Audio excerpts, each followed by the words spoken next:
Hello class 9। हम लोग chapter पढ़ रहे हैं अपना मोशन, और आज हम अपने चैप्टर का लास्ट आर्टिकल डिस्कस करेंगे। लास्ट आर्टिकल में हम लोगों ने distance time graph, velocity time graph और graphical representation of different types of graph पढ़ा था, और हम लोग ने इक्वेशन ऑफ मोशन के बारे में डिस्कस किया था। इक्वेशन ऑफ मोशन डिस्कस किया था और उसको हम लोगों ने प्रूफ किया था बाय ग्राफिकल मेथड। हम लोगों ने प्रूफ किया था।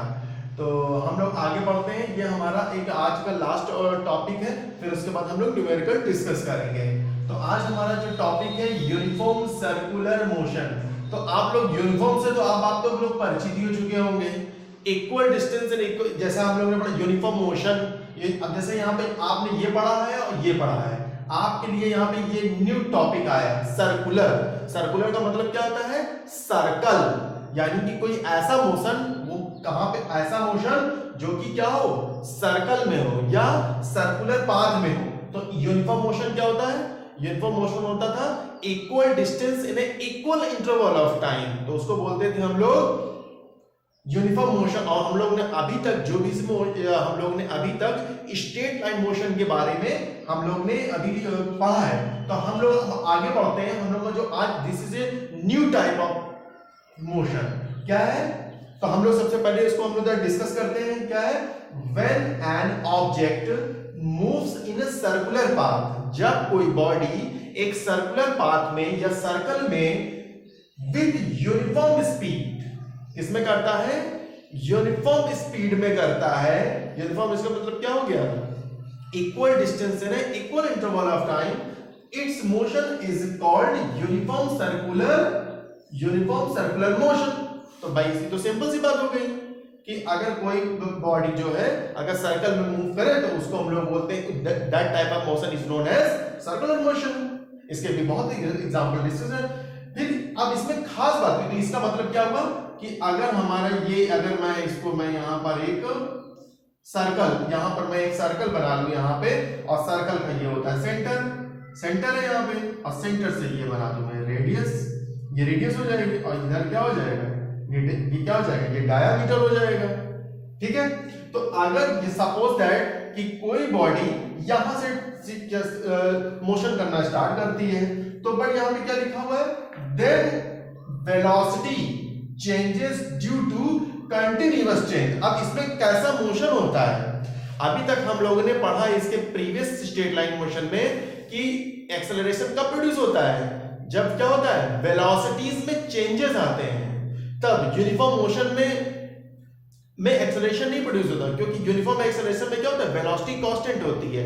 नॉन यूनिफॉर्म मोशन में एक्सेलरेशन प्रोड्यूस होता है, बट यहां तो यूनिफॉर्म मोशन में प्रोड्यूस हो रहा है। इंपॉर्टेंट बात, तो यानी कि अगर कोई बॉडी, सपोज करो कि ये उसकी वेलोसिटी v है, उसकी वेलोसिटी v है, वेलोसिटी या स्पीड है, उसकी स्पीड क्या है? v स्पीड से वो एक कांस्टेंट स्पीड से मूव करता है, बट वो जैसे जैसे इसे मोशन करता है, जैसे यहां पर है, इस पॉइंट पे था, मान लो इस पॉइंट को मैं कह दूं तो p1, इसको मैं कह देता हूं p0। जब इस पॉइंट पर आता है तो यहां पर मैं देखता हूं कि स्पीड, उसकी वेलोसिटी, उसकी क्या होती है? उसकी जो वेलोसिटी होती है या स्पीड हो, वो तो कांस्टेंट रहती है, बट डायरेक्शन क्या हो जाता है? चेंजेस हो जाता है। जब इस पॉइंट पर आता है तो इसकी वेलोसिटी या स्पीड यहां हो जाती है। जब वो इस पॉइंट पर आता है तो इसकी वेलोसिटी इधर हो जाती है। जब इस पॉइंट पर आता है तो यहां वेलोसिटी, जब यहां आता है तो इसकी वेलोसिटी यहां, जब यहां पर आता है तो इसकी वेलोसिटी यहां। तो इसका मतलब क्या हुआ? इसका मतलब ये हुआ कि जब when any objects move in a circular path, each and every path of the point changes the direction of the body। यानी कि हर पॉइंट पर जब हम लोग स्ट्रेट लाइन में कोई बॉडी मोशन करता है तो उसकी डायरेक्शन क्या होती है? सेम होती है, बट वहां पर स्पीड या वेलोसिटी चेंजेस होती है। बट यहां पर क्या है? v की वैल्यू, स्पीड या वेलोसिटी की वैल्यू कांस्टेंट है, but direction will be changes. यानी डायरेक्शन क्या है? तो यहां क्या है? Due to continuous. यहां पर क्या हो रहा है? यहां पर डायरेक्शन क्या हो रहा है? Continuous change in the direction of motion of the object, hence the object is accelerated. इसका मतलब क्या हो रहा है? यहां पर क्या प्रोड्यूस होगा, एक्सेलरेशन प्रोड्यूस होगा। यहां पे क्या प्रोड्यूस होगा, एक्सेलरेशन, यानी कि ये भी क्या हो रहा है, पर यहां पर एक्सेलरेशन प्रोड्यूस हो रहा है due to changes in the direction without changing its speed. यानी कि यहां पे क्या, acceleration is also produced but not the rate of change of velocity, produced due to change in the direction change के होने से, यानी कि continuous changes in the direction of motion of the object, then it's an object is accelerated without changing its speed, that is uniform circular motion। इसका exam अब मान लो ये centre है, अभी जो यानी कि इसमें क्या होगा, इसमें एक्सेलरेशन भी प्रोड्यूस्ड होगा। क्या होगा, एक्सेलरेशन, और जो इसमें एक्सेलरेशन प्रोड्यूस होगा, the direction of acceleration produced in the uniform circular motion is towards the centre of the circle, यानी कि इसका सेंटर यहां पे, तो यानी कि जब पार्टिकल यहां पर होगा तो इसकी डायरेक्शन यहां पर, एक्सेलरेशन की डायरेक्शन यहां होगी, जब यहां पे होगा तो इसकी डायरेक्शन कहां होगी, एक्सेलरेशन की डायरेक्शन यहां पर होगा तो इसकी डायरेक्शन यहां पर होगी, जब यहां पर होगा तो एक्सेलरेशन की डायरेक्शन क्या होगी, जहां कहीं भी पार्टिकल होगा उसकी डायरेक्शन एक्सेलरेशन की किधर होगी, टुवर्ड्स द सेंटर। तो इस यानी कि यहां पे जो ये यानी कि ये एक ऐसा एक्सेलरेशन है जिसकी डायरेक्शन किधर होती है, सेंटर ऑफ द सर्किल, इसीलिए इसका नाम है सेंट्रीपीटल एक्सेलरेशन।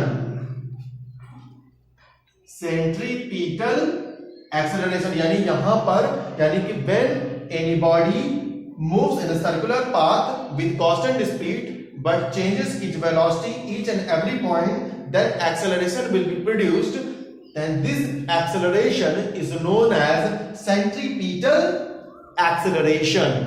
क्या बोलते हैं इसको, और डायरेक्शन किधर होती है, direction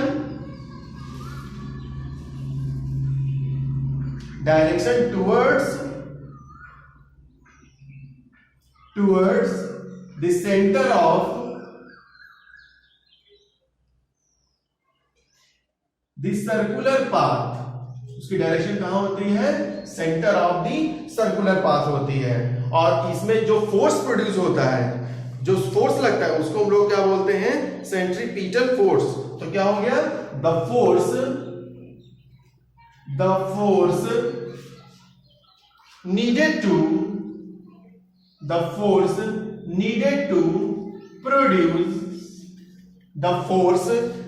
to produce circular motion is called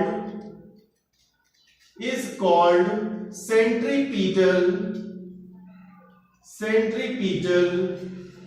force।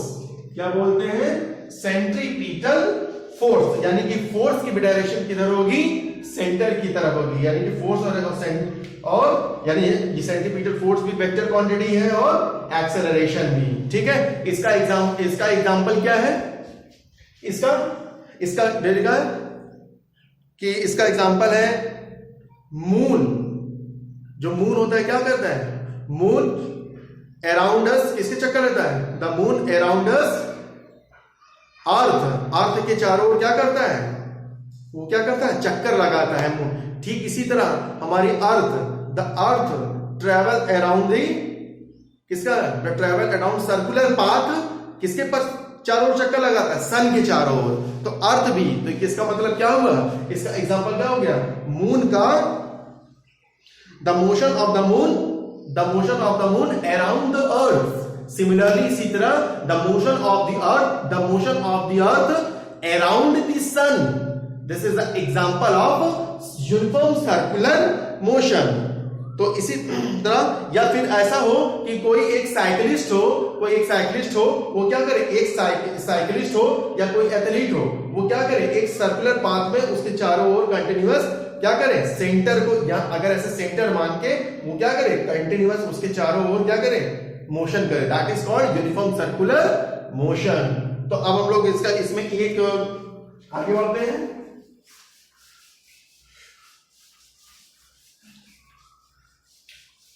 तो suppose that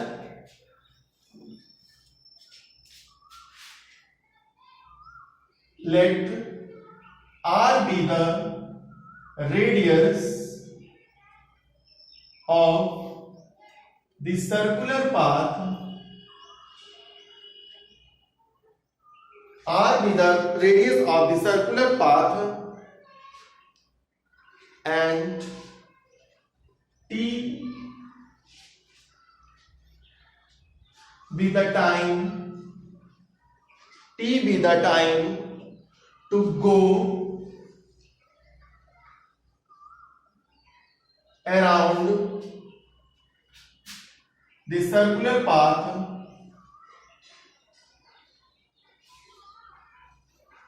then speed equal to क्या होता है, डिस्टेंस अपॉन टाइम।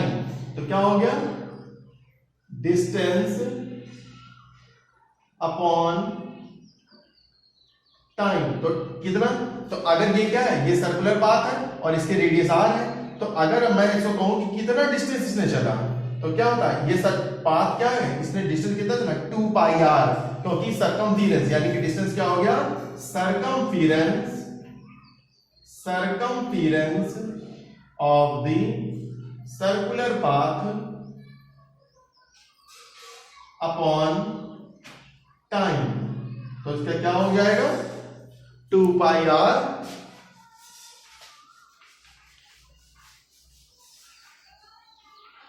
क्या हो जाएगा, 2 पाई r अपॉन t। तो इसका मतलब क्या हो गया, ये। तो इतना ही हमारे इस कोर्स में यूनिफॉर्म सर्कुलर मोशन में। आगे डिटेल स्टडी आप लोग क्लास 11th में करेंगे। अब हम लोग आते हैं न्यूमेरिकल पोर्शन में। तो आज मैं न्यूमेरिकल में एक ग्राफ बेस्ड क्वेश्चन को आज मैं एक डिस्कस करूंगा, ठीक है। तो और इसके बाद भी हम लोग न्यूमेरिकल्स का एक टर्म रखेंगे जिसमें कि बहुत सारे क्वेश्चंस हम लोग करेंगे। तो आप लोग अब पूरा चैप्टर इसके बाद आप लोग अच्छे से पढ़ लीजिएगा, और जहां कहीं भी प्रॉब्लम हो कमेंट बॉक्स में अपने प्रॉब्लम्स को लिखिए। जो भी न्यूमेरिकल से ना आ रहा हो वो आप मुझे बताइए, या कमेंट बॉक्स में वो न्यूमेरिकल्स लिख दीजिए, मैं आपको नेक्स्ट वीडियो में सॉल्व करके बता दूंगा। ओके, तो अब हम लोग डिस्कस करते हैं। एक ये क्या है, एक ग्राफ बेस्ड प्रॉब्लम है। तो यहां पर एक है फॉर वेलोसिटी टाइम ग्राफ, एक यहां पे ग्राफ मैं बना दे रहा हूं। ये क्या है, टाइम, और इधर हो गया वेलोसिटी, और यहां पे 10, 20, 30, 40, 50, 60, 70, 80, राइट। और यहां पे इसी तरह 0, 1, 2, 3, 4, 5, 6, 7, 8, 9, 10, 11, 12। ओके, तो इसमें क्वेश्चन में ग्राफ को इस तरीके से दिया हुआ है।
ये एक ग्राफ बेस्ड क्वेश्चन है।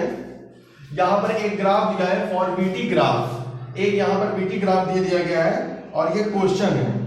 तो इसमें पहला क्वेश्चन इसमें पूछा हुआ है, फर्स्ट क्वेश्चन यहाँ पे ये पूछा हुआ है, टाइप ऑफ मोशन बताना है,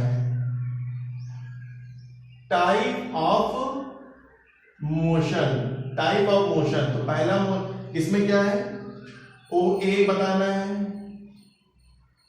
ए बी बताना है, और थर्ड यहां पे क्या है, सी डी बताना है कि यहां पर कौन विच टाइप ऑफ मोशन, ओ ए कैसा मोशन कर रहा है, इस ग्राफ में ओ ए पार्ट कौन सा मोशन कर रहा है, ए बी पार्ट कौन सा मोशन कर रहा है, और सी डी पार्ट मोशन कर रहा है, कौन सा कर रहा है।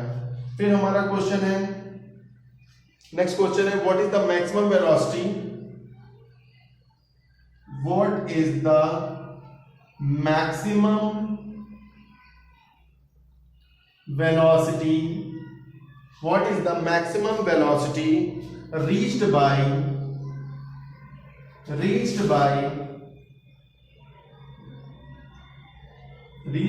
the body। अभी हम इसका वन बाय वन सॉल्यूशन करते हैं। ठीक इसी तरह हमारा जो नेक्स्ट क्वेश्चन है, calculate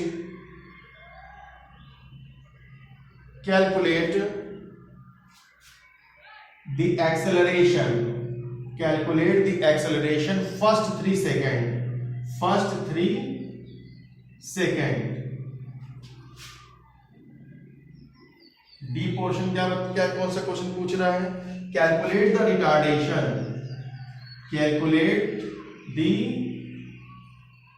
रिटार्डेशन, यहां पे कैलकुलेट रिटार्डेशन करना है, ओके। एंड ई डिस्टेंस पूछ रहा है, distance travelled in first 5 second, okay. तो ये हमारे पास प्रॉब्लम है और इसको मुझे सॉल्व करना है, ओके बच्चों।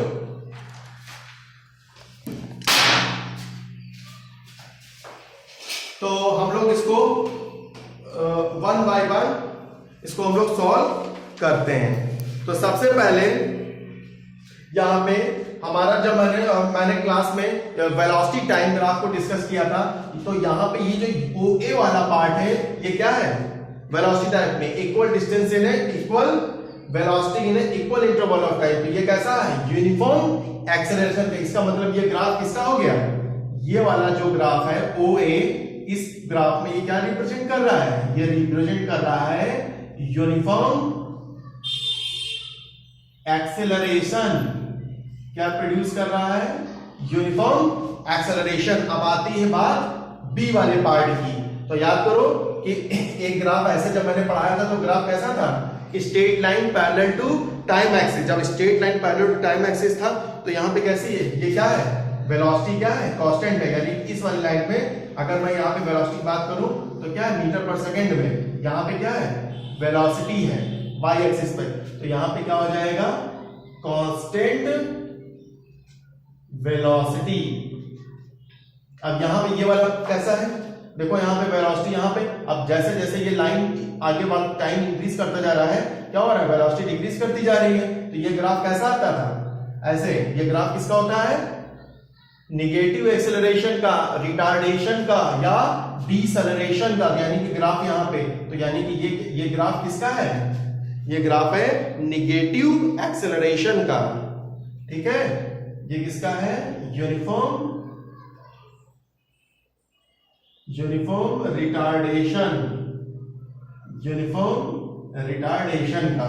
अब हमारा जो सेकंड यहाँ पे, यानी कि ये वाला पार्ट क्या है, ये हो गया, ये 3 पार्ट। और ये वाला क्या है, अगर बीसी वाले का अगर पूछ लूं तो ये भी कैसा है, यूनिफॉर्म एक्सेलरेशन। क्योंकि यहां से यहां तक की जो वेलोसिटी है वो क्या है, सेम है यहां से। तो यह क्या होगा, यूनिफॉर्म एक्सेलरेशन हो जाएगा, ठीक है। अब अगर इसमें ये वाला पोर्शन है, what is the maximum velocity reached by the body.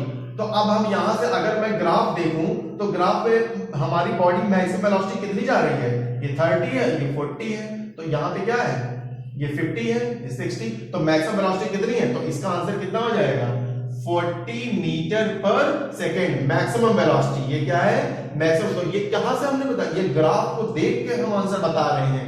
क्या है? 40 मीटर पर सेकेंड। अब देखो यहां पे क्या पूछा है। अब हमारा जो नेक्स्ट क्वेश्चन है ये क्या पूछ रहा है? ये नेक्स्ट क्वेश्चन कह रहा है calculate the acceleration first 3 second. तो फर्स्ट तो 1 2 3, तो हमको कहां से? इतने से इतने के बीच में। तो एक्सेलरेशन का फार्मूला क्या होता है? v minus you upon T acceleration का। तो इसका मतलब क्या हो गया? ये यहां से है तो ये क्या हो गया? 30। ये क्या हो गया? मैक्सिमम, ये फाइनल वेलोसिटी और ये इनिशियल वेलोसिटी। इसका मतलब क्या हो गया? जो फाइनल 330 माइनस 0, ये क्या हो गया? ये हो गया u इनिशियल वेलोसिटी। और ये क्या हो गया? क्योंकि यहां, और ये क्या हो गया? Final velocity. और यहां से यहां तक में टाइम में कितना लग रहा? 3। तो 30 अपॉन 3 तो कितना हो गया? 10 मीटर पर सेकेंड स्क्वायर। कितना आ जाएगा? यानी कि फर्स्ट 3 सेकेंड में कितना होगा? ये हो जाएगा। तो अगर हम लोग इसी तरह अगर आप आगे बढ़े तो अगली क्या कर रहे हैं? Calculate the retardation. तो रिटार्डेशन इस वाले पार्ट में सिर्फ ये वाला शो कर रहा है, तो हम लोग यहाँ रिटार्डेशन निकाल लें। तो फार्मूला तो यही होगा v minus you upon T. तो हम लोग देख लेते हैं। तो यहाँ पे क्या है? यहाँ पे तो ये यहाँ पे वेलोसिटी u है, तो u इक्वल टू कितनी है? इनिशियल वेलोसिटी 40 है और फाइनल वेलोसिटी कितनी हो गई? 0। तो क्या होता है? तो 0 माइनस 40 और यहाँ क्या लिखा है? 7 8 9 10। तो 10 माइनस 7 है तो कितना हो गया? 3। यानी इसका मतलब क्या हो गया? Minus 40 upon 3। माइनस 40 अपॉन 3 तो आंसर कितना आ जाएगा? माइनस 13 अपॉन 3 मीटर पर सेकेंड स्क्वायर। तो क्या है? नेगेटिव एक्सेलरेशन है।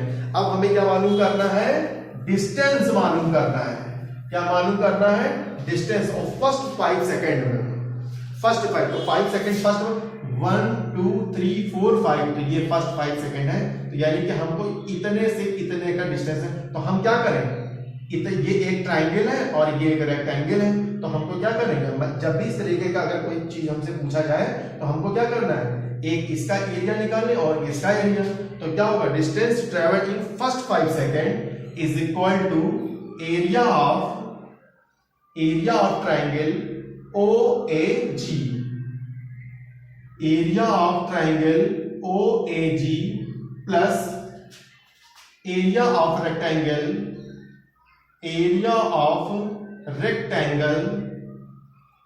क्या है? ABFG। तो अब हमको पता है कि इसका एरिया क्या होता है? इसका एरिया क्या होता है? ट्राइंगल का एरिया होता है हाफ बेस इंटू हाइट। तो क्या हो जाएगा? Half base. तो अगर मैं इस वाले ट्राइंगल की बात कर रहा हूं तो बेस कितना है? OG और हाइट कितनी है? AG। फिर प्लस यहां पे ये एरिया ऑफ रेक्टेंगल, ये ट्राइंगल है तो रेक्टेंगल का एरिया क्या होता है? Length into breadth. तो लेंथ इसमें कौन सी है? लेंथ इसमें हमारी है ये और ब्रीथ है ये।